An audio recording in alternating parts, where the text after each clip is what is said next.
ರಾಜು ರಾಜು ರಾಜು ರಾಜು ಎಷ್ಟು ಎಷ್ಟು ಮಲಗ್ತೀಯ?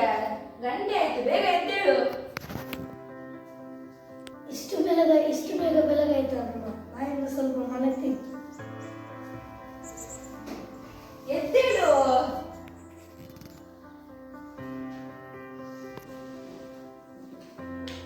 ಸರಿ ಆಯ್ತು, ಎದ್ದಿದ್ದೀನಿ.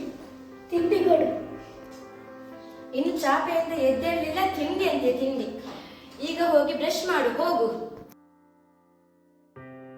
Good morning teacher. Good morning children, sit down. ಎಲ್ಲರೂ ಬಂದಿದ್ದಾರಾ? ಇಲ್ಲ ರಾಜು ಇನ್ನು ಬರ್ಲಿಲ್ಲ ಟೀಚರ್. ಟೀಚರ್, ಅಲ್ಲಿ ರಾಜು ಬಂದ. ಬೇಗ ಟೀಚರ್. ಯಾಕೆ ಲೇಟ್ ರಾಜು? ಬೆಳಿಗ್ಗೆ ಏಳುವಾಗ ಸ್ವಲ್ಪ ಲೇಟ್ ಆಯ್ತು. ಹಾಗೇನಾದ್ರೆ ಲೇಟ್ ಹೇಳ್ಬಾರ್ದು, ನಿತ್ಯವೂ ಬೇಗ ಹೇಳ್ಬೇಕು. ಸರಿಯಾಗಿ ಸಮಯಕ್ಕೆ ಶಾಲೆಗೆ ಬರಬೇಕು. ಹೋಗಿ ಕೂತ್ಕೋ.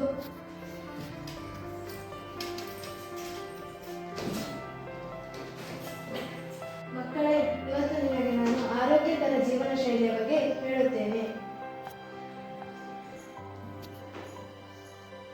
ಇಲ್ಲಿ ನೋಡಿ ಮಕ್ಕಳೇ, ಬೆಳಗ್ಗೆ ಸರಿಯಾದ ಸಮಯಕ್ಕೆ ನಿತ್ಯವೂ ಶೌಚಾಲಯ, ನಿತ್ಯವೂ